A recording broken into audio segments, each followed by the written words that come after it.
ประกันสังคมตามมาตรา40เจ็บป่วยแล้วก็สงเคราะห์บุตรเกี่ยวกับเรื่องนี้ครับนางสาวตีนดเทียนทอง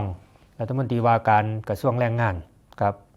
เปิดเผยว่ากระทรวงแรงงานได้ผลักดันให้มีการปรับปรุงสิทธิประโยชน์ของผู้ประกันตนตามมาตรา40อย่างต่อเนื่อง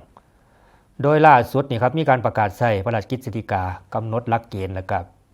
อัตราการจ่ายเงินสมทบประเภทของประโยชน์ทดแทนตลอดจนหลักเกณฑ์และก็เงื่อนไขแห่งสิทธิในการรับประโยชน์ทดแทนของบุคคลซึ่งสมัครเป็นผู้ประกันตนฉบับที่5นะครับพ.ศ.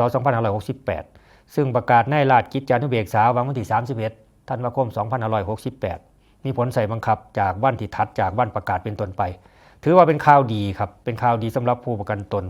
อาชีพอิสระทั่วประเทศเนื่องจากมีการปรับเพิ่มสิทธิประโยชน์ให้ครอบคลุมสอดคล้องกับค่าครองชีพในปัจจุบันให้มันหลายขึ้นกว่าเก่าครับสิทธิประโยชน์สำคัญของผู้ประกันตนตามมาตรา40ที่มีการเพิ่มหลายกรณีก็ได้แก่กรณีเจ็บป่วยหรือประสบอันตรายผู้ประกันตนจะได้รับเงินทดแทนการขาดรายได้ในอัตราสูงขึ้นโดยกรณีเขารับการรักษาเป็นผู้ป่วยในคือนอนโรงพยาบาลเป็นบ่ครับผู้ป่วยในนี่รับมื้อละ300พุ่นเด้กรณีที่แพทย์สั่งให้หยุดพักรักษาตัวโดยบ่ต้องนอนโรงพยาบาลเอาไป200 บาทต่อมื้อครับในกรณีรับการตรวจรักษาพร้อมทั้งใบรับรองแพทย์ครับก็รับเทื่อละ200 บาทมีใบรับรองแพทย์ครับ200 บาทเทื่อนึง200 บาทนะครับทั้งนี้ยังครอบคลุมกรณีโรคติดต่ออันตรายรวมทั้งโควิดพี่น้องลืมแล้วบอกโควิด19อันนี้เขาร่วมกันไปนำเด้โดยเขารับการรักษาพยาบาลตามแนวทางของกระทรวงสาธารณสุขหรือตามมาตรการของรัฐสำหรับกรณีทุพพลภาพครับได้มีการปรับเพิ่มเงินทดแทนรายเดือนโดยพิจารณาจากระยะเวลากับการส่งเงินสมทบและก็การเลือกที่สมัครสูงสุดถึงเดือนละ 3,000 บาทเพื่อซอยผู้ประกันตนสามารถดำรงชีวิตได้อย่างเหมาะสมให้มันเข้ากับสภาพเศรษฐกิจในปัจจุบันครับหน่อยหลายเขาก็อยู่ยากนะครับเขาคนพิการเนาะทุพพลภาพแบบนี้นอกจากนี้ยังมีการปรับปรุงสิทธิประโยชน์กรณีสงเคราะห์บุตรโดยขยายระยะเวลาการรับเงินจนลูกอายุถึง7 ปีบริบูรณ์โดยเหมาจ่ายในอัตรา300 บาทต่อเดือนต่อลูกหรือบุตร1 คนสูงสุดบ่เกินข้าวละ2 คน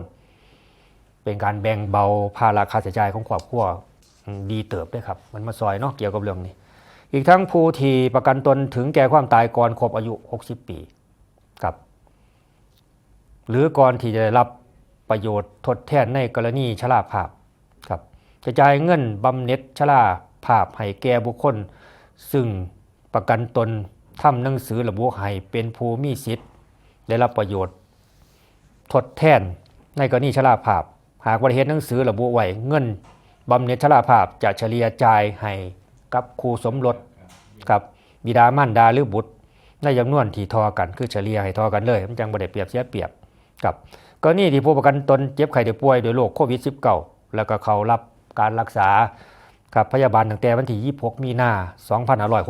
2563ผู้ใดย้อนหลังไปถึง30 กันยายน 65ตามแนวทางของกระทรวงสาธารณสุขหรือตามมาตรการของรัฐโดยมีความเห็นของแพทย์ให้หยุดพักรักษาพยาบาลตั้งแต่3 มื้อขึ้นไปอันนี้เขาเกณฑ์เขาสำหรับผู้ประกันตนสงสัยงงผมบอกไปแล้วว่าเข้าใจก็โทรไปสอบถามสายด่วนประกันสังคม1506หรือสำนักงานประกันสังคมกรุงเทพพระมหานครและก็พื้นที่จังหวัดสาขาทั่วประเทศเอาโหลดครับติดต่อกันเลยเนาะผู้ประกันตนตามมาตรา40กับ